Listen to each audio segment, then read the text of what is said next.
Noah ditched me on the side of the road to keep his other lady happy. I ended up in a gnarly car crash. Just when I was on the brink of kicking the bucket, a flood of comments started zipping across the night sky. My unforgettable first love was gone. Then it turned into the same tired tale of a stand-in, stepping up and getting trashed repeatedly. Daniel was the most pitiful of all. He still had no clue that the person he'd been loving for ages was right beside him when she passed. With the last ounce of strength I had, I punched in my arch-nemesis's number. He still didn't realize that the one he'd adored was so close when she died. Using the last bit of energy I had, I dialed Daniel's number. I didn't pass away and ended up in his hands instead. He grabbed my chin, a chilly grin spreading across his face. "The day I die, Miss Rachel, you're coming with me." The barrage exploded, even in death. He wanted to be buried beside me. Isn't that real love? Nah. He's head over heels. Wait, what? Love? What love? He clearly wants me dead. The next moment, Daniel leaned in and kissed me. Henry and I had a massive fight, and he tossed me out on the roadside. We clashed over Emma, a new intern at his company. They say she's my spitting image, just younger and more chill. While in the car, Henry got a distress call from her. On the phone, she was bawling her eyes out, saying she'd had too much to drink and some thugs were hassling her outside a bar. I turned to Henry and gave him a dirty look. Why didn't she just call the cops if she was being harassed? Why hit you up? Emma heard me over the phone and hurried to apologize through her sobs. "I'm sorry, didn't mean to bother you." Henry and I grew up together, but after our families forced us into a business marriage, things went cold. We kept to our own lives, never crossing paths. But for some reason, I couldn't stand Emma. Maybe I even hated her. Henry called his assistant to pick up Emma, then looked at me with a smirk. "Why do you hate Emma so much? Are you jelly?" "Not jealous. I hate her because—" My voice cut off as I saw text floating across the sky through the windshield. "Because she's a fake coquette." I thought I was seeing things. "A fake coquette?" I scoffed. "I don't just hate her. I seriously hate you too. If you don't make her disappear, forget about the marriage." Soon, the assistant called back. "Mr. Liu, Sofian got drunk and went to the riverbank. She looks like she's about to jump in." I remembered how my dad's mistress was always on the edge of death, and my temper flared. "If you go to her today, we're calling off the wedding." His brows knitted together. His eyes darkened, signaling he was about to lose it. "You want her dead?" The car door unlocked with a cold click, and Henry's voice turned icy. "Get out!" I didn't want to stay around Henry anyway. I opened the door and stepped out. The black Maybach sped away into the endless dusk, leaving me feeling abandoned on the lonely outskirts. I stood by the roadside, trying to get a signal on my phone. Suddenly, a blinding light flashed nearby. The next second, a car sped by and hit me, sending me crashing to the ground. My calf got crushed under the tire. The pain from my broken bones was unbearable. The driver, scared of getting into trouble, didn't even bother to check on me before speeding off. Blood was pouring beneath me as I clutched my phone, trying to bear the pain. Luckily, I finally got a single bar of signal. I mustered the strength to call Henry. As soon as the call connected, he hung up. This was the outskirts. The nearest hospital was at least an hour away. I felt like I wasn't going to make it before the ambulance showed up. The sky grew darker as I curled up on the concrete in agony, the smell of blood filling my nostrils. I could feel life slipping away. Just as I was about to dial for emergency help, more text lines floated across the night sky. By the time the ambulance arrived, I had already died from blood loss. So tragic. Sophie's story ends here. If Henry knew the call he just hung up was Sophie's final plea for help before her death, he'd probably regret it forever. Whether he feels remorse or not, he'll definitely hate Emma because of it. The unforgettable first love is dead, and the stand-in takes over, leading to more abuse and a sad ending. The saddest part is Daniel.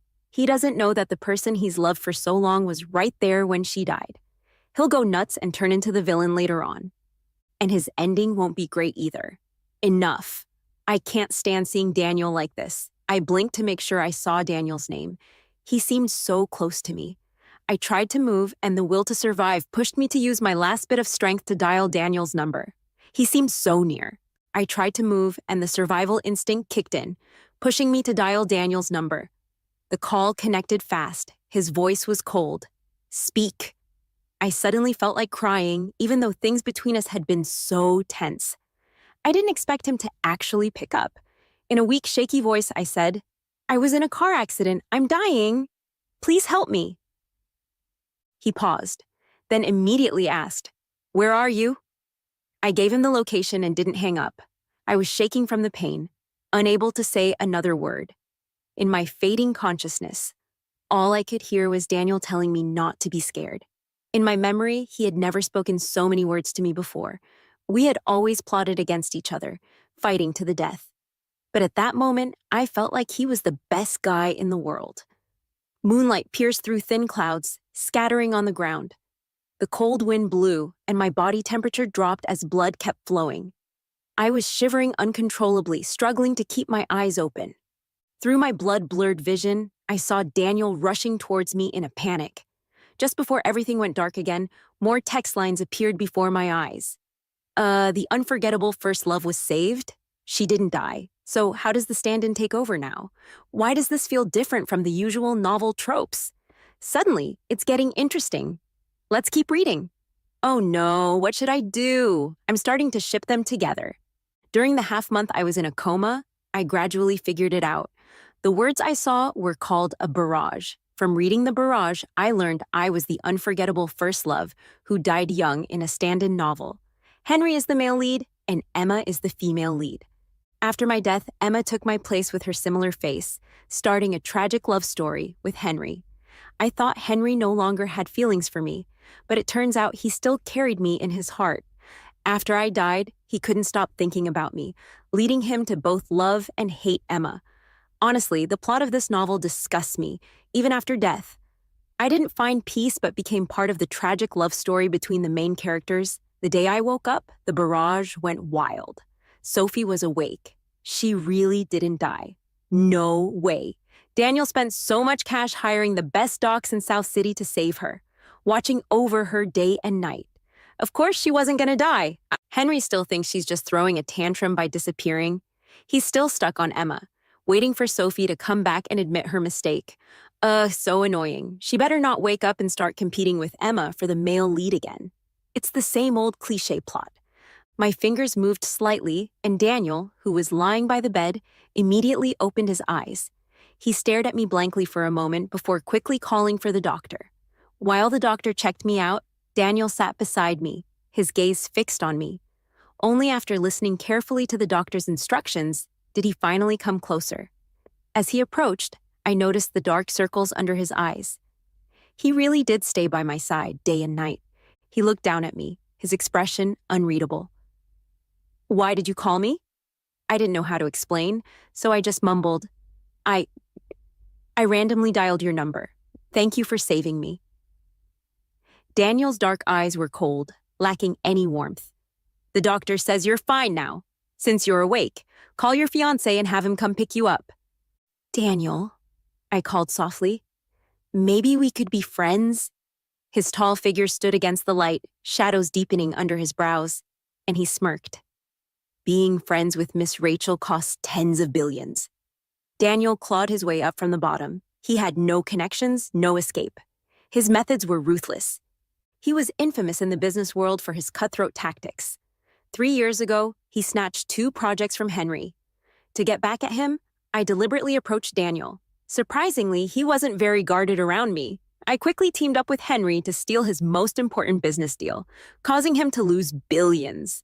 Those billions might not mean much to Mr. Chin now, but 3 years ago, it was a fatal blow that nearly ruined him.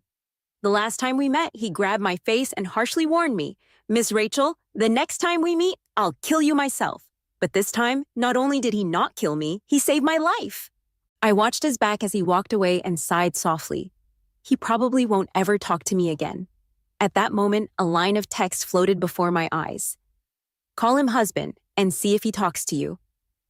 I froze for a moment, then unconsciously whispered, "Husband?" Daniel stopped in his tracks at the doorway, his whole body tense. He really heard that. Seeing the barrage explode on the screen, my ears turned bright red, and I wanted to crawl into a hole. Daniel slowly turned around and asked me, "Did you hit your head?" I buried my face in the blanket, peeking out at him through a small gap. Based on the information from the barrage, I knew Emma was the daughter of the woman my dad had an affair with. Now my dad had acknowledged her as his daughter. According to the plot, after I died, my dad would have Emma marry Henry in my place. My dad wasn't too heartbroken about my death now that he had a new daughter, but back then he begged me to agree to the marriage with the Thompson family for the sake of his company. As expected, I'd never be more important than his business interests. Rather than going back now to be used as a pawn by my father and being forced to marry Henry, I might as well pretend to have a damaged brain. I popped out of the blanket and said to Daniel, "Back then my dad forced me to marry you to pay off his debts, even if it was a business marriage. You didn't have to be so cold to me. We could be friends." The night was dark and thick. Daniel's silhouette was hidden in the darkness, his gaze deep and unreadable. I weakly coughed. "Daniel, I want some water." He walked to the table, poured a glass, and then came over to me. He glanced at the needle in the back of my hand, then gently helped me sit up, carefully feeding me water. "Sophie, if I find out you're lying to me again, I really will kill you." His voice was low, cold, and dangerous. I bit the rim of the cup, slowly sipping the water. Hearing his soft warning, my body couldn't help but tremble a bit. When I looked up, more text floated by. "Oh, please, you were worried sick about her swollen hand from before. Who'd believe you'd actually kill her? Tisk, you probably just want to kill her in bed. Hey, keep it PG. This isn't a no man's land." I suddenly choked on the water and started coughing. Daniel set the glass down and gently patted my back, chuckling softly. "Take it easy. Your face is all red from coughing." Once I calmed down, Daniel tucked the blanket around me and sat by the bed, feeling my forehead for a temperature. He then dialed his assistant. With his calloused fingers, he gently brushed away strands of hair from my forehead, his deep black eyes carefully watching my expression. "Did you just say your brain is broken?" I shrank back under the blanket, too scared to say anything. Daniel's thin lips lost any hint of a smile as he spoke into the phone. "Tomorrow, bring in the best neurologist to check if Mrs. Chen's brain is really damaged." Wait, what did he just say? Mrs. Chen? Is he serious? Is this going to be one of those forced marriage plots? No wonder he's the crazy villain. This is getting intense. I was completely stunned. I was still injured and only planning to play dumb for a while to dodge the wedding with Henry, but it seems I've stirred up someone I shouldn't have. If I'd known, I'd have just kept playing dead. I turned my head slightly, avoiding his hand. There's no relationship between us. We agreed before the engagement that this marriage was purely business, and we wouldn't interfere in each other's lives. Daniel realized I had mistaken him for Henry. He narrowed his long eyes slightly. "Sophie, do you know what kind of person I am?" I shrank my neck and said softly, "A good person," in the darkness. Daniel's expression was cold and stern, looking downright scary. But at that moment, I was exhausted and Rachel-y, with my injuries still fresh. I quickly fell as Rachel after closing my eyes. In the hazy moments of drifting off, I caught a faint scent of a cold, woody fragrance in my nose, which disappeared as quickly as it came, and the barrage floated by again. "Ah, just 0, 1 centimeters more, and you stopped? Daniel, aren't you supposed to be the crazy villain? How can you not even dare to kiss her? Seriously, are villains this pure-hearted now?" The doctor said that after the car accident, I might experience some memory confusion, so it's normal to mistake people. Maybe it'll get better after some time. I don't know what Daniel is thinking. He didn't deny being my fiancé and even visits me every day. The comments say he's doing it to avoid upsetting me and to help with my recovery. It seems like the little bit of kindness he has left is all being used on me, but my temperament is both moody and spoiled. Henry couldn't stand my attitude long ago. Daniel really shouldn't like me. 2 days ago, I threw a tantrum in the hospital and Daniel took me home. After learning my brain was messed up, his temper and patience seemed surprisingly good, no matter how spoiled I acted. He didn't seem to get angry. At one point, people around him thought he was the one who'd lost his mind. The weather quickly turned to early summer, sunlight streaming through the blinds, and even the breeze carried the scent of sunshine. My leg had finally healed enough to walk around after treatment. Daniel sat by my bed, slowly peeling an apple. The pale golden light shimmered on his tousled hair, and when he looked up, the sunlight just grazed his cold, dark eyes, giving an illusion of warmth. I stared blankly for a long time before snapping out of it and taking the apple from his hand. I took a bite and then threw it on the floor, tasteless. Daniel's eyebrows slightly furrowed, a faint trace of impatience on his face. Sure enough, someone as spoiled as me would be intolerable to anyone. In the 2 months I was out, even my father and Henry didn't care about me or look for me. It'd be good for Daniel to wake up sooner and realize what kind of person I really am. Unexpectedly, he stood up, picked up the apple from the floor, rinsed it briefly with water from the kettle, and then bit into it, his dark eyes narrowing as he looked at me. His expression showed a hint of danger. I immediately shrank back, whispering, "That apple, I've already bitten into it." Daniel's lips curled into a faint smile. Miss Rachel has never gone hungry, so she doesn't know the value of food. This seemed to be the first time he was angry with me in a long time. After finishing the apple, he quickly left for the office. He built his business from scratch and is busy every day. Over the past 2 months while I was recovering, although he visited me daily, we didn't spend much time together. Most of what I know about him comes from the comments. At that moment, another comment floated before my eyes. Daniel hates it when people waste food. If Sophie keeps acting like this, he'll end up hating her sooner or later. So if I keep acting up a few more times, Daniel will start to hate me. My leg has almost healed now, and by my calculations, it's just the right time to go back and settle the score with those people. Suddenly, the comments began to increase. Daniel has been an orphan since childhood. He once fought wild dogs to protect his food and started underground boxing at 14, enduring countless beatings just to get a full meal. Even after Sophie's death, Daniel was the only one who remembered her. But this spoiled young lady really didn't deserve the madness he later showed in avenging her. Yeah, just think back 3 years ago. Sophie casually mentioned meeting him for strawberry souffle the next day. Then she stole his business and disappeared, leaving Daniel waiting for her all day in the pouring rain. Indeed, someone as heartless as Sophie doesn't deserve him. That night, I tossed and turned in bed, unable to stretch help. I had planned to cancel the contracts with the Thompson family after returning, which would naturally transfer those businesses in the new city to Daniel. As long as the Lee and Lou families don't team up, Daniel would have no rivals in South City. How am I heartless? Lying in bed, staring at the screen full of comments accusing me of being heartless. I suddenly sat up. In the quiet of the night, I let out a long sigh. I truly deserve to die. I climbed out of bed, felt for the crutch beside me, and headed to the kitchen. I turned on the kitchen light and hobbled to the fridge, grabbing the ingredients. Since I'm picky about food, the fridge is always stocked, so making a souffle wasn't a problem.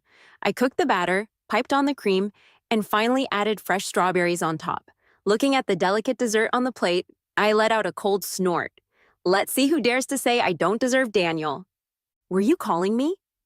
My body stiffened for a moment as I slowly turned to see Daniel lazily leaning against the doorframe. I had no idea how long he'd been standing there, but I quickly found the answer in the comments.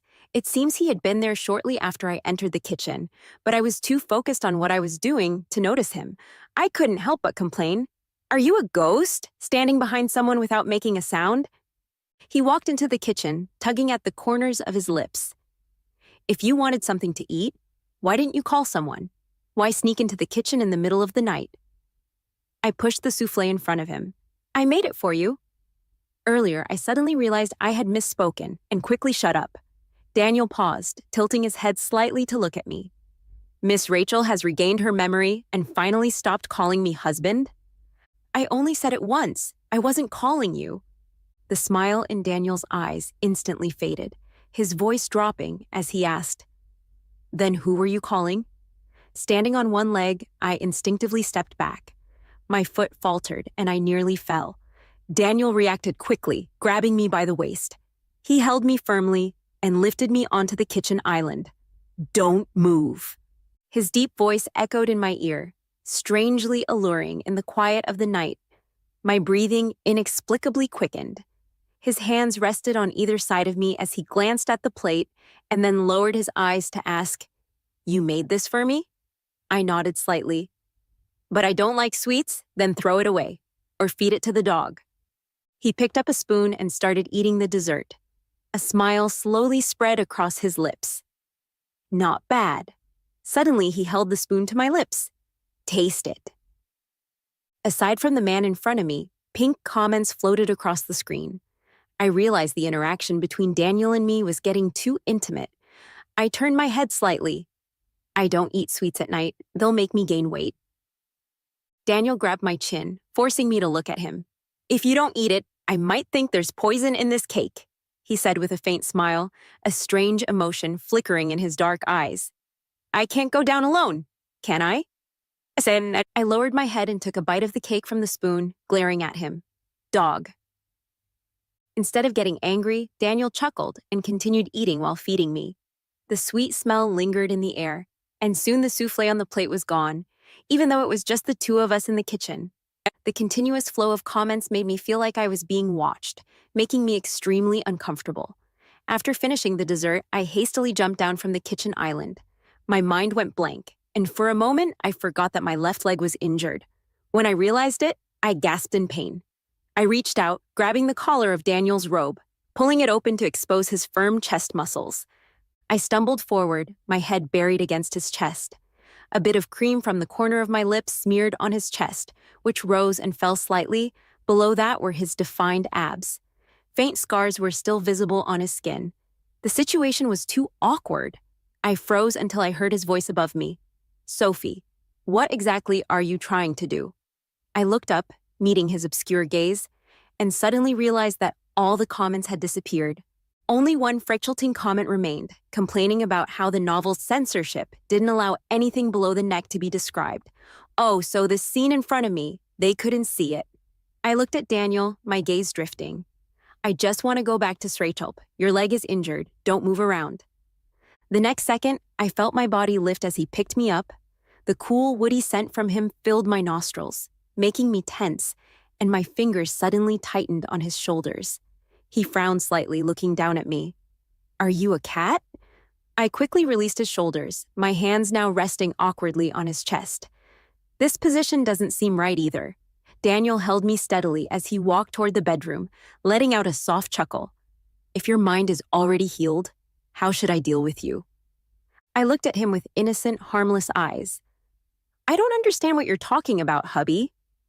Daniel's eyes darkened as he looked at me with innocent, harmless eyes. "I don't understand what you're talking about, hubby." His eyes darkened as he looked at me. "Does Miss Rachel think I got to where I am today by being easily deceived? This guy Daniel is getting harder and harder to fool." He gently placed me on the bed, and I wrapped my arms around his neck, giving him a light kiss on the cheek. Daniel's body stiffened, and his expression froze. Blushing, I whispered to him, "Good night."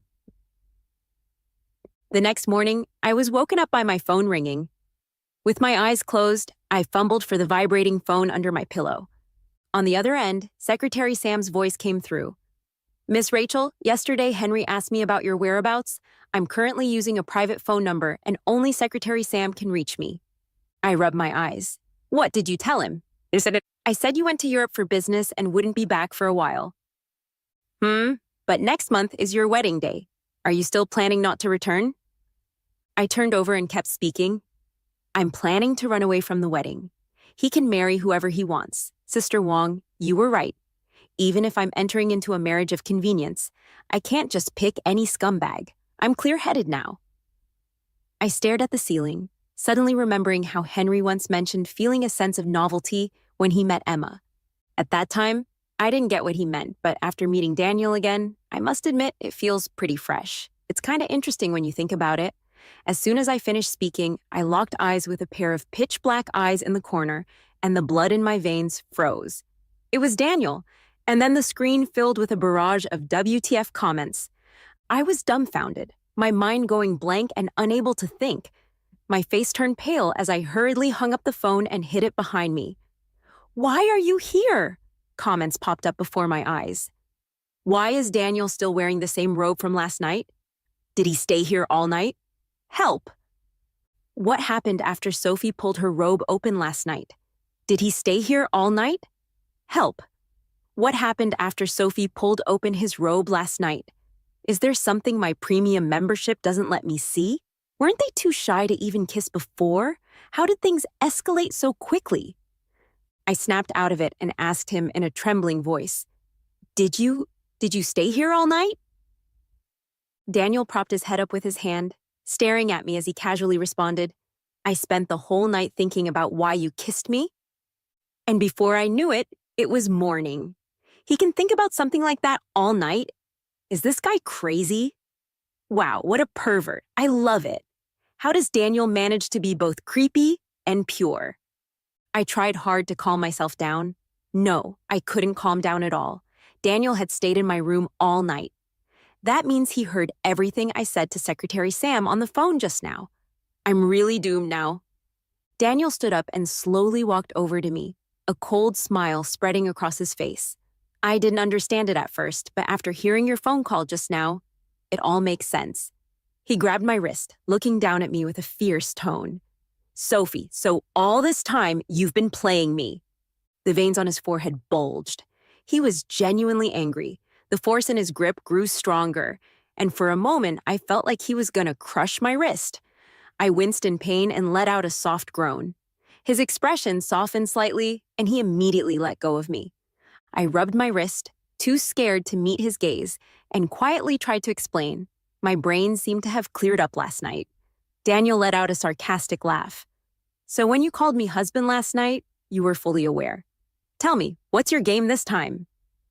I met his gaze with teary eyes, the pain making tears well up at the corners of mine. I didn't.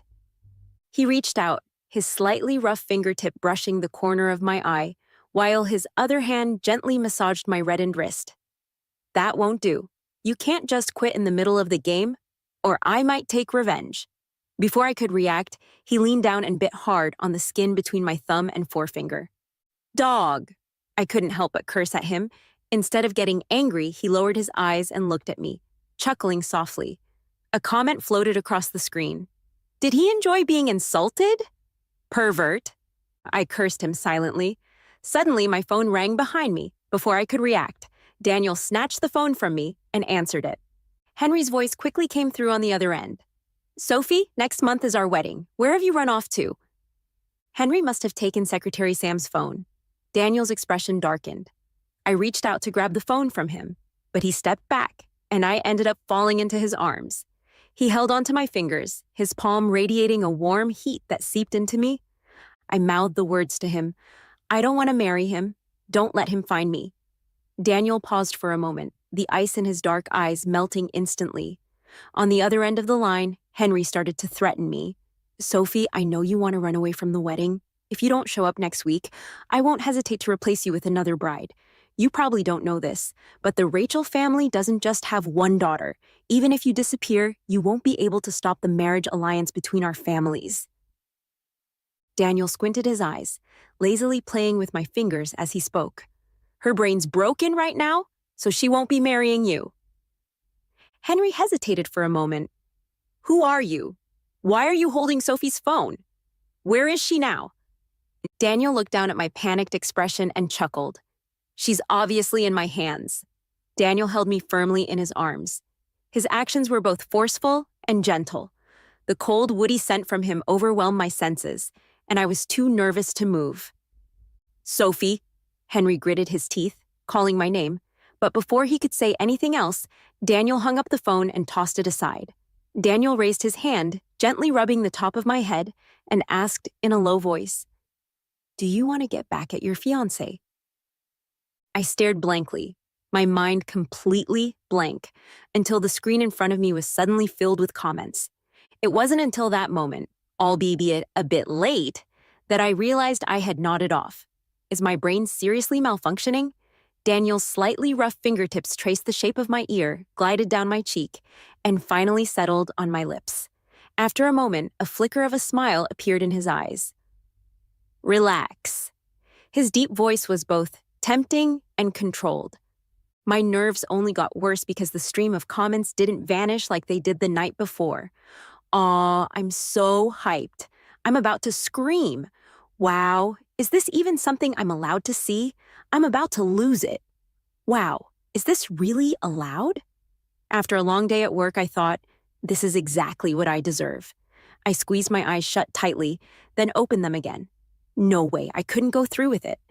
Knowing people were watching, I started to speak. But then there was a knock on the door. Daniel instantly let go of me. Next thing, his assistant pushed the door open and walked in. Boss Chin, there's a document that needs your urgent signature. Daniel grabbed the paper, his eyes dropping as he tried to hide his eagerness. That's it? It's done? I knew it. There was no way I'd get to see this. I was all set. And that's all? Are you kidding me? I sighed in relief. I looked up and met Daniel's gaze. He tossed the document back to his assistant, leaned in close, and whispered in my ear, I'm pretty slammed today, but I'll find you tonight, in a moment of foolishness. I asked him, don't you ever Srage help? He chuckled and added, make sure you're clean and ready for me tonight. Huh? Is this happening at full speed? It's always more thrilling with a dark female lead and a bad guy. I stared blankly at Daniel as he walked away. Suddenly, it hit me. He misunderstood. That evening, the maid helped me take a bath.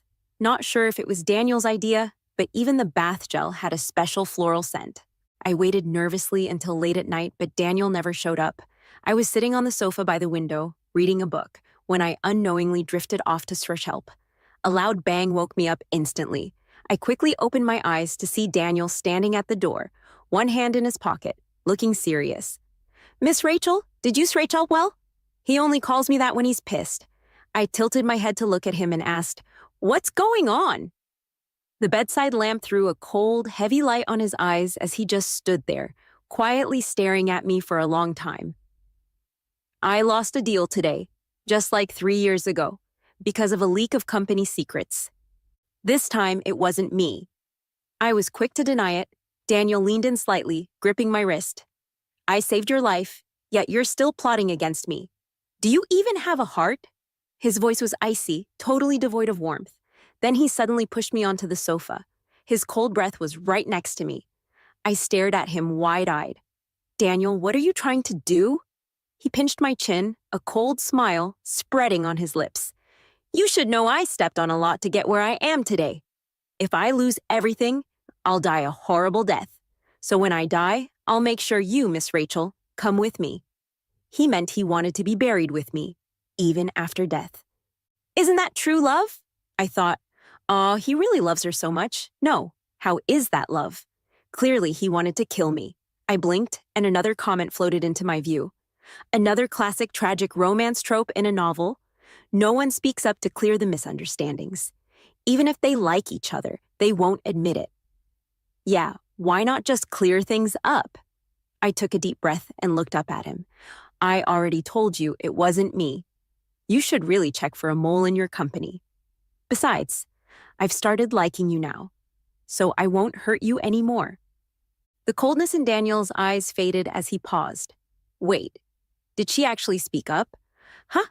What good would that do? In novels, even if the heroine defends herself, the hero never believes her. But they're not the main characters. Daniel stared at me, a faint smile creeping up his lips. Sophie, even if you're lying to me this time, I'll accept it. Then, suddenly excited, he leaned down and bit my earlobe. Aw, this is pure love. Who follows such a wild plot? Dog?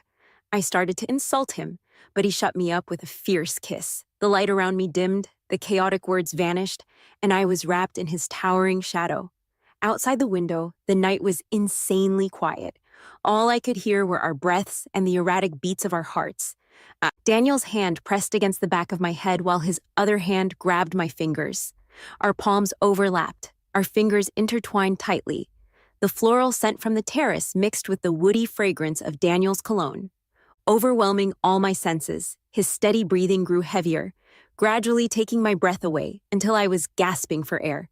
Just when I thought I might pass out, he finally let go. He raised his hand, wiped the light smear of blood from his lips, and smiled at me. You can bite too, just like me. His husky voice carried a seductive undertone in the stillness of the night. Then, as if remembering something, He narrowed his eyes at me, almost forgot. You've been waiting for me to Srechulp. As soon as I realized what he meant, he scooped me up and tossed me onto the soft bed. The next second, he tightened his grip around my waist, pulling me into his arms and whispered softly, Srechulp? I looked up at him in a daze. He pinched my waist lightly. Your leg hasn't healed yet. I'm not a beast. What? Disappointed? I didn't dare speak, hurriedly closing my eyes. Daniel might actually be a hopeless romantic, but his mind is definitely not broken. He took my phone and started investigating the leak. It didn't take long for him to find the traitor, one of his trusted aides who had been bribed by the Thompson family. On the day I was cleared of suspicion, he returned my phone to me. As soon as I turned it on, countless missed calls and messages flooded in, all from Henry. As the wedding day approached, he was genuinely starting to freak out. Daniel's voice had a hint of an apology. Sorry, I misunderstood you. I stared at the messages on my phone, not even bothering to look up. I have a record, so it's natural for you to suspect me. I'd suspect me, too. Daniel paused for a moment before continuing. But I took your phone and didn't let you go out. I found his words a bit weird. My leg is injured and the doctor told me to rest. Where would I even go? A soft laugh came from above, Daniel's voice uncharacteristically gentle. Then let me do something for you. I suddenly looked up, catching sight of the comments floating by. Are you two really this reasonable? Meanwhile, Henry called out Sophie's name in his Srechulp, and Emma heard it, leading to a long argument. Seriously, a misunderstanding this big and you're not even going to fight? The bed is right there. Stop. Your wild imagination is hitting me in the face. I thought for a moment and said, I want to go to tomorrow's wedding. The comments suddenly got excited. I knew the plot couldn't go that smoothly. Daniel's about to lose it. That smoothly, Daniel's about to lose it. Daniel, hurry up. Time for the kidnapping, binding, and dark, twisted scenes. What kind of people are reading these novels? I suddenly felt a bit uneasy and was about to explain myself when I heard Daniel say, All right. I breathed a sigh of relief. I knew it. Daniel isn't as crazy as they make him out to be. But then the smile on Daniel's lips slowly faded, and his eyes grew colder, filled with possessiveness. I also received an invitation, but I'm missing a date. Oh boy, here comes the showdown. Before going to Srechulp, Daniel unexpectedly offered to massage my leg. His usual wild temperament, like a dog, was gone. But at this moment, he was inexplicably gentle. He must have felt guilty for misunderstanding me this time. And his conscience got the better of him. I looked down at him as he knelt in front of me and smiled. Thinking about it, it's only right that he serves me like this. Daniel lifted his gaze to meet mine, his expression a bit cold. Why are you smiling like a fox? You're the fox. Your whole family is full of foxes. He held my ankle in his hand, his dark eyes dimming for a moment, then asked, Is your leg better? I nodded. The doctor said it's almost fully recovered. Daniel suddenly asked me, I remember you mentioned that you like me? In a panic to save my life, I had indeed said that. I instinctively tried to pull my leg back. If you believe that just because I said it, then Bastian is really easy to fool. As soon as the words left my mouth, a series of mocking comments flashed before me. Sophie is tough only with her words, constantly expressing her dissatisfaction. Sis, when you said that, your face and neck were turning red. If you don't like him, I'm a dog. Daniel's cold gaze lingered on my flushed ears for a moment before he chuckled. Then he grabbed my chin and kissed me on the lips. After a brief kiss, he let me go and stared into my eyes. What we didn't finish that day. We'll continue now. I didn't understand what he meant. It wasn't until he pinned me beneath him and the subtitles in front of me instantly disappeared that I realized what he was talking about. He kissed my neck lightly, then propped himself up to carefully observe my expression. The lights in the room were turned off, and moonlight streamed in, softening the sharp contours of his face. He looked devastatingly handsome. I could hear the sound of my own heartbeat speeding up. Are you scared? Who's scared? My breath was erratic, and I pushed him away with all my strength, cursing. Daniel, you bastard. When I said Srechulp, that's not what I meant. He pressed down on my hands, his scorching body heat seeping into me, and smirked wickedly. Save some strength to curse me later. He leaned down and kissed me hard, swallowing my muffled protests. His fingers brushed through my hair, then trailed down my arm, capturing my wildly flailing hand, and just like that, I was pulled into the depths of the endless night by him. The next morning, I opened my eyes, feeling sore all over as if I had been torn apart. Daniel held me tightly by the waist, pulling the blanket back up to cover me. At that moment, a flood of nonsensical comments appeared before my eyes. My face flushed with heat, and I immediately reached out to pull down the blanket covering Daniel. There were faint scratch marks on his tanned abs. The world fell silent again. Daniel stared at me, raising an eyebrow slightly. "Are you really embarrassed?" I didn't say anything. Instead, I picked up the watch he had left on the pillow and glanced at it. Then I tossed the watch onto his chest. "The wedding is already over. Didn't you promise to take me there yesterday?" A mischievous smile appeared in Daniel's dark eyes. "Didn't Henry say he was going to marry someone else? Why would I take you there to ruin such a good thing? No wonder he kept me busy all night, turning me over and over." So that was his plan. Furious, I kicked him. I wanted to go back to settle scores with them, now that the wedding is over. How am I supposed to do that? Daniel grabbed my foot and smiled. "Your leg has just recovered. Don't kick too hard. There's still a banquet at your house tonight. I'll take you there." I had almost forgotten that there was a thank you banquet scheduled after the wedding. As I tried to get out of bed, my legs trembled with weakness. I barely stood up before collapsing back onto the bed. Images of last night's intense scenes flashed through my mind, making me want to kick Daniel again. I looked up at him, stretched out my foot, and gritted my teeth. "Put my shoes on." Daniel knelt in front of me and helped me with my shoes. I raised my hand and brushed off the feathers that had fallen onto his black hair. He chuckled softly. "Sophie, are you petting a dog?" I nodded. The dog is pretty obedient. When I returned to the Rachel household, everyone looked at me like I had seen a ghost. Didn't Sophie run away from the wedding? How come she's back? Why? Obviously, she regrets it. Too bad Henry is already married to Emma. Even if she regrets it, it's too late now. Henry downed the wine in his glass and caught sight of me for a moment. He was stunned. He stumbled through the crowd and stood before me. "Sophie, what do you mean by showing up now? Do you regret it? If you just soften up and apologize, I'll divorce her and marry you right away. I've always had feelings for you. I only got together with Emma to make you jealous." It seems he's had quite a bit to drink tonight. He's even spilling his true feelings. I only realized this from the comments floating by. Even though he married Emma, I'm still the unforgettable first love in his heart. But he seems to have forgotten. I'm not only not that good, but also quite bad.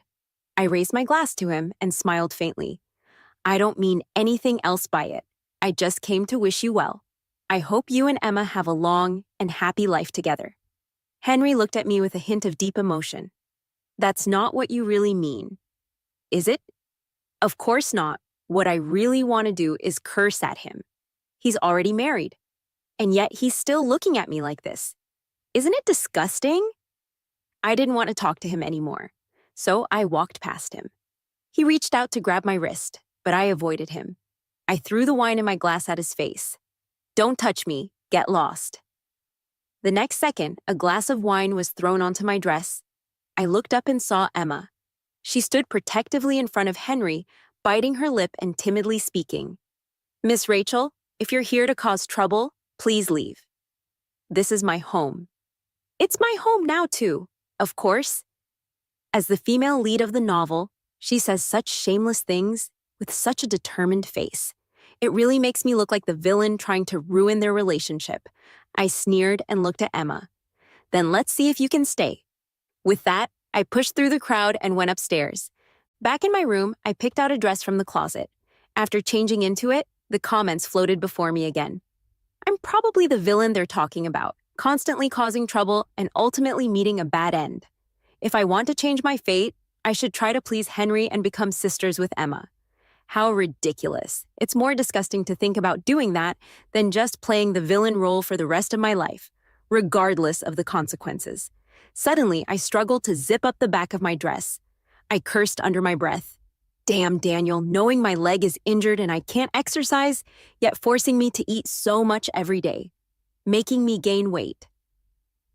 The sound of the door opening came from behind me, and the zipper was tugged upward. I thought it was Aunt Anna and took a deep breath. Pull harder. A soft laugh came from behind me. What's this? Was Miss Rachel not satisfied with last night's service? The zipper was pulled back down. Gentle kisses fell on my back, warm breath brushing against the side of my neck. The comments before me disappeared. My expression stiffened, and I turned my head to see Daniel. How did you get up here? There are so many people outside. I climbed the wall. No one saw. How can Bastian say something so shameless with such ease? Because there are still more shameless things to do. Daniel flipped me around, lifting me onto the jewelry cabinet, grabbing my chin and kissing me hard. Something was off about him. His actions were forceful, not giving me a moment to breathe. It wasn't until I was gasping for air and hit him hard that he finally let me go. His hands rested on either side of me, trapping me in that small space with an air of absolute possession. In the mingling of our breaths, there was a faint scent of alcohol. In the darkness, his eyes burned as they fixed on me, filled with unabashed possessiveness. I caught my breath and punched him hard. You jerk! Don't take out your drunkenness on me. A flash of anger crossed his eyes, and he let out a cold laugh. If I hadn't been drunk, I would have gone out there and gouged out Henry's eyes. He's married, yet he dares to look at you like that. He really does talk like a villain. I tugged at his tie. Don't be so bad, or there will be a bad end. What bad end? You'll die a terrible death. He slowly took off his watch, smiling at me. I'll take you with me when the time comes. Bastard. He leaned down, kissing me again, silencing the words I hadn't yet spoken. When Daniel finally climbed out of the window, after half an hour of fussing, I changed my clothes and sat in front of the vanity mirror. Covering the traces of our earlier intimacy, the comments reappeared. As I walked downstairs, my legs were still a bit wobbly. All the guests in the hall turned their eyes on me. Daniel stood among the crowd, dressed in a tailored suit and wearing gold-rimmed glasses. He looked every bit the elegant scoundrel. I quickly averted my gaze, and as I stepped down the last stair, my father suddenly stepped in front of me. What do you mean by showing up now? What? Are you here to sabotage the marriage alliance between the Thompson and Lee families? I looked at him coldly. I've been gone for so long, and you never bothered to look for me. During that time, you even recognized a new daughter and arranged for her to marry Henry, making the Lee family the laughingstock of all South City. As soon as I finished speaking, a sharp smack rang out. My father slapped me in front of everyone. My head tilted to the side, and I tasted a faint hint of blood in my mouth. The room fell silent. Daniel's expression darkened. But before he could react, I stopped him with a glance. My father pointed his finger at me, shouting, "You ungrateful daughter! Get out of my sight!" I had always been obedient and had never defied him in public like this. This is my home, and not only that, I sneered.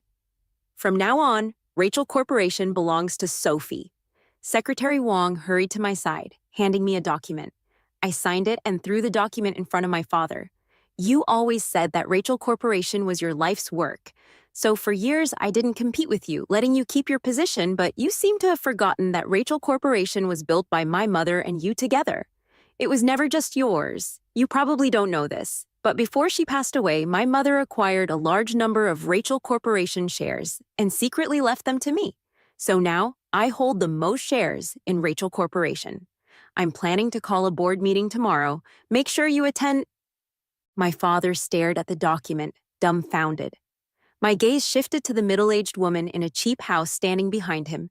She was Emma's mother, my father's first love whom he couldn't forget even after marriage. If I had really died in that car accident, everything that belonged to my mother and me would have fallen into her and Emma's hands. The thought was laughable. I walked past my father and stood in front of Henry's parents. Once I'm in charge of Rachel Corporation, our collaboration with the Thompson family will be terminated. It must have been hard for you to put on such a grand show of switching brides today. Thompson's father turned pale with anger. Not working with the Thompson family? Who in South City would do business with you? I would. Daniel's voice suddenly cut in. The Liu family's business is bigger than the Lee family's because you can say things like that. Chairman Thompson. Daniel slowly walked over to me, tilting his head and asking, Sophie doesn't find that dirty? I was taken aback. Daniel smirked coldly, since Sophie doesn't have the habit of picking up trash. Why stay here? I nearly burst out laughing. Daniel's sharp tongue was truly something. Throughout all this, Henry had been staring at me intensely. He seemed to be mumbling something to himself. It wasn't until I saw the comments that I realized he was saying I would never find someone who loved me as much as he did, and that if I insisted on stepping into a pit of fire, he would no longer care about me. No wonder Emma, who stood beside him, was crying with anger. Without sparing Henry another glance, I followed Daniel out. Just as we stepped outside, my high heel twisted beneath me. A sharp pain shot through my ankle. I looked at Daniel's back and couldn't help but mutter, "Why are you walking so fast?" Daniel heard my complaint and stopped, turning to look at me. The next second, he squatted down in front of me. "I'll carry you." Everyone inside the hall was stunned. I only realized from the comments that what shocked them wasn't the closeness between Daniel and me after all. Relationships in our circle have always been messy. What shocked them was that someone like Daniel would actually listen to me. I stared at the man crouched in front of me, also a bit dazed. "What are you doing?" Daniel smiled. "Miss, how long do you want me to stay like this?" "Get on." I pressed my lips together and climbed onto Daniel's back, letting him carry me away. Daniel carried me, his footsteps steady as he walked towards the parked car. The dappled moonlight cast shadows on the ground. In the quiet of the night, he suddenly spoke. "By the way, I have some good news. They found the person who hit you with the car. He got into a car accident while speeding. Is he dead?" "No." "Then what's so good about that?" "He crashed into a cliff while being chased. Now he's worse off than dead. If he survives, he'll probably spend the rest of his life in prison." I know Daniel's character well. An eye for an eye, a tooth for a tooth. This accident likely wasn't just an accident. I tightened my arms around his neck and spoke softly. "If I had a personality like yours, would I not have been bullied?" He paused for a moment. "You're fine just the way you are. Let me handle these things." I lowered my head slightly, and a tear rolled down onto the back of his neck. Daniel gently placed me in the passenger seat and removed his glasses. His warm palm softly touched my slightly swollen cheek. "Does it still hurt?" I sniffled.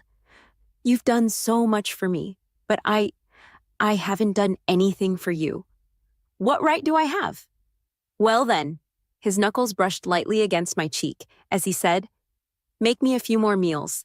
I really like them." I nodded, stunned. Daniel started the car. Since I'd been in an accident before, he always drove with great care. The ride was silent, with nothing but the quiet night around us. Only the flood of comments scrolled past my vision. Did Daniel want Sophie to marry him just now? Why didn't he say anything? Probably afraid of being rejected.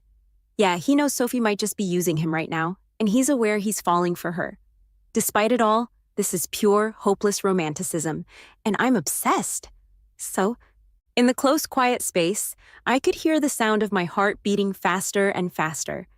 To be honest, I still haven't figured out what exactly my relationship with Daniel is. In the business world, we went from being sworn enemies to partners in a flash. And not just any partners, but ones with a lot of trust. The contract I had Secretary Sam send over was meticulously reviewed by Daniel's deputy, Vice President Rachel. The lawyers went over every word, afraid that I might have set some kind of trap. But Daniel just took the contract from the lawyer's hand and signed it without even looking. Vice President Rachel stomped his foot in frustration. "You didn't even read it." "What if that woman tricked you again?" Daniel's lips curled into a slight smile. "Then I deserve it." He said this just as I was standing nearby. And I overheard Vice President Rachel bad-mouthing me, which made me feel a bit awkward. Daniel threw the contract to his assistant and looked coldly at Vice President Rachel. "Say one more word, and I'll have you transferred to Antarctica tomorrow." After that, he walked over to me, his tone turning gentle. "Let's go grab some dinner." I got into his car, pulled out a copy of the contract from my bag, and started explaining the terms to him. He didn't seem to be listening very intently, glancing at an old alleyway in the distance, and then suddenly asked me, I remember you mentioned you're a bit of a germaphobe. Yeah, a little. Then we should probably stick to our usual restaurant. Suddenly, a comment floated across my vision. Daniel probably wants to take Sophie to the street food stalls he used to go to, but a place like that would definitely put off a lady like her. I pressed my lips together. I'm tired of the usual. Why don't you take me to a place you like? He chuckled. The places I like? You'd probably find them vulgar. I turned my head to look at him. I think you're pretty vulgar too, but I don't mind. Daniel let out a laugh, then stepped on the gas, taking me to the old part of town. The black Bentley stopped at the entrance of an alley. He took my hand and led me to an old street food stall. He asked me once more, Are you sure you want to eat here? Yes. I settled onto the plastic stool, and Daniel quickly ordered the food. Even though it was a street stall, the utensils had been sterilized with boiling water, making it pretty clean. Did you used to eat here often? Daniel handed me the bowl and chopsticks after wiping them dry. Not often. He tugged at the corner of his lips. The first time I earned a bit of money from fighting, I came here for a meal. I was so bruised and beaten up that I scared the owner. I watched his casual expression, feeling the pain in my heart. I always knew he had a tough past, but I didn't realize it was this bad. The food was served quickly, and he put some on my plate. Try it. The stir-fry had a salty taste, with a strong flavor of street cooking. I watched the smile on his lips and said, It's pretty good. I took a few bites of rice and then heard Daniel ask me, I heard your dad is planning to cut ties with you recently. I nodded. They all think you've tricked me. Soon the entire Rachel Corporation will fall into your hands, leaving us broke. It's a miracle I haven't been tricked by you. I won't trick you anymore. Sophie, his eyes softened, when you said you liked me, was it true? I really meant it. Daniel chuckled softly. You sound like you're lying to me. Suddenly I got annoyed and kicked his leg under the table. Jerk, now that doesn't sound like a lie. At that moment, I suddenly understood the helplessness mentioned in the comments, the feeling that even when a novel's heroine speaks her mind, it often doesn't make a difference. This neighborhood didn't have the best reputation. At the table next to us, a few thugs arrived and gave me a not-so-friendly glance. Daniel reached into his wallet, pulled out some money, and placed it on the table. He said to me, Stop eating, I'll make you some noodles when we get back. He pulled me to my feet, draped his suit jacket over my shoulders, and wrapped his arm around me as we walked out. His grip tightened on my shoulder. Keep walking forward. Don't look back. I could hear the rustling footsteps behind us. Realizing those thugs were following, I was about to quicken my pace when Daniel stopped me. Wait, something's not right. I glanced back and saw that the thugs who had been following us had scattered. Suddenly, several large men appeared at the entrance of the alley. Before I could react, Daniel stepped in front of me, landing a punch that took down one of the approaching men. A flash of silver glinted in the night. I gasped. Watch out! They have knives! The sound of fists hitting flesh echoed around me. Daniel glanced back at me. Find a place to hide. I ran to a corner, my hands shaking as I fumbled for my phone to call the police. A man with a knife charged at me. I ran to a corner, my hands shaking as I fumbled for my phone to call the police. A man with a knife charged at me. I suddenly realized that all of this seemed to be aimed at me today. I backed away in panic, and just as the knife was about to plunge into my chest, Daniel grabbed the man from behind, locking his arm around his neck. The man fell backward, crashing to the ground. Daniel told me to run, but I barely made it a few steps before I tripped and fell flat on my face. Useless. Daniel walked over to me slowly, a faint smile on his lips. Miss, what would you do without me? I glanced at the men lying in various positions behind him, then practically crawled into his arms. Suddenly I froze, my hands slowly pulling away from his back. There was a warm, sticky sensation in my palm. It was blood. Daniel was hurt and brockleding a lot. He was wearing a black shirt, so I hadn't noticed his injury. The next second, Daniel collapsed to the ground, taking me down with him. His body temperature was always high, but now his hands were cold. I clutched his hand tightly, crying like a lost puppy. After Daniel was wheeled out of the emergency room, he was moved into the intensive care unit. The doctor said his vital signs were weak. Just as he had watched over me, I stayed by his side.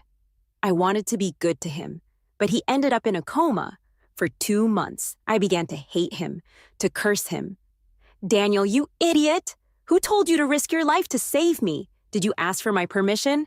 Weren't you the one who said you'd take me with you if you died? If you die on your own, I'll never forgive you.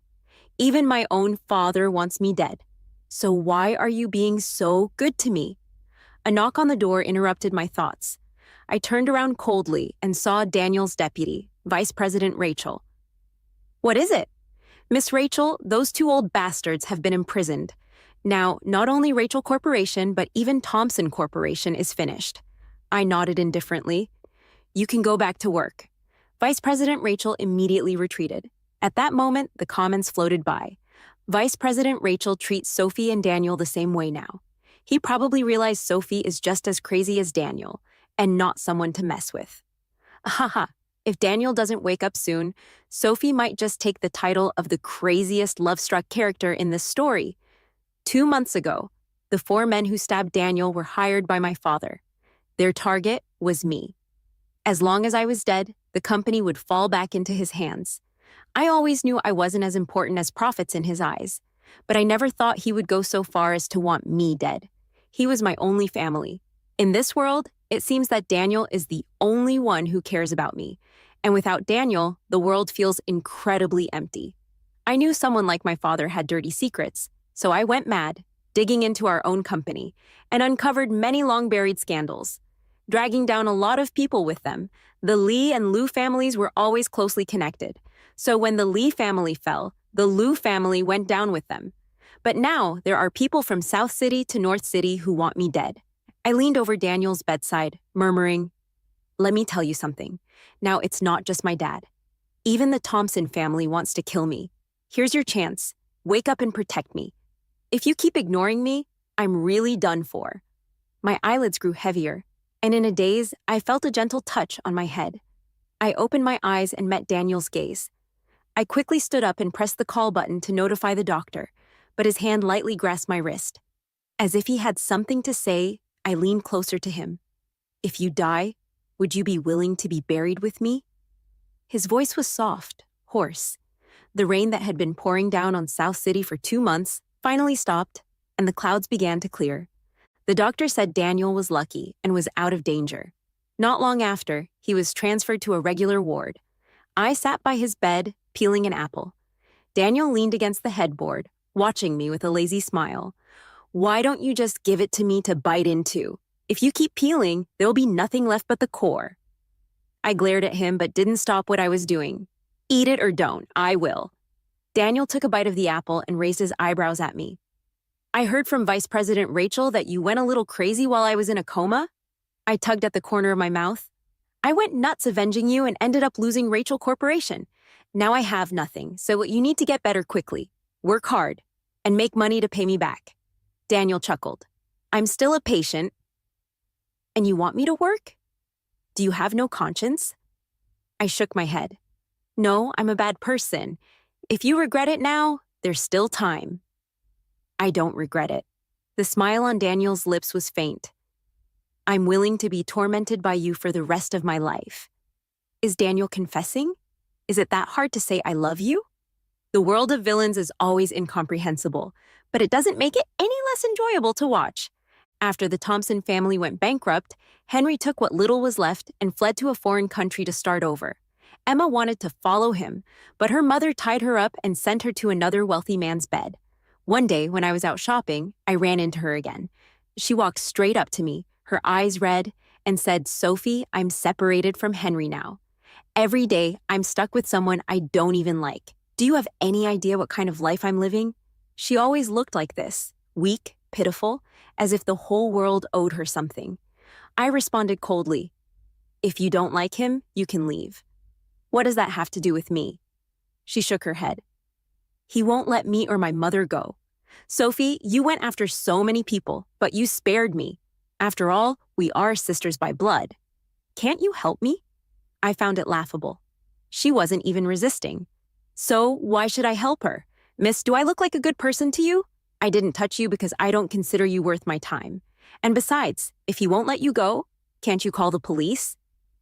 If you keep bothering me, I'll be the one calling them. I heard that later. The rich guy Emma was with dumped her right after their engagement. Not long after, Henry's business abroad became quite successful, and he returned to the country. Daniel, worried that Henry might come after me for revenge, wouldn't let me out of his sight, but it turned out Henry had already forgotten about me. The person he wanted revenge on was Emma, who had betrayed him. The next time I heard about them, it was on the news. After returning to the country, Henry tricked Emma into going to the Thompson family's old estate and locked her in the basement. A week later, Emma managed to escape while he wasn't paying attention and flagged down a passerby to call the police. When she was taken to the hospital, she was covered in wounds, barely clinging to life. It was said that while Emma was hospitalized, the Thompson family bribed her mother to write a letter of forgiveness for Henry. But Emma, always the weak one, surprisingly cut ties with her mother and insisted on suing Henry. Her luck wasn't all bad. When she was at her wit's end, a top lawyer suddenly appeared and helped her win the case, sending Henry to prison. I was lazily leaning against Daniel's chest, watching TV. He glanced down at me, chuckling, his chest vibrating slightly. Miss, you sure love tearing my clothes off. Do you have a special fetish or something? I took a bite of the peach he offered. It's the only way to get some peace and quiet.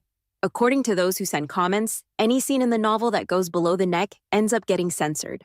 Only like this could the endless barrage of comments disappear from my vision. The lawyer who helped Emma with the case seems to be your high school classmate. Did you arrange that? I suddenly had a change of heart and felt like doing something good. Daniel hugged me tighter, lowering his head so that the stubble on his chin brushed against the top of my head. Then could you do one more good thing? I looked up and asked, what is it? Daniel didn't respond. Instead, he went back to the room and changed into a white shirt. He rarely wore white, but when he did, it gave him an air of purity, combined with that excessively handsome face of his. It made my heart race for no reason, my mind going blank for a couple of seconds before I muttered, "What do you want me to do?" He walked closer, his eyes slightly lowered, his tone serious. When I woke up, I asked you if you died.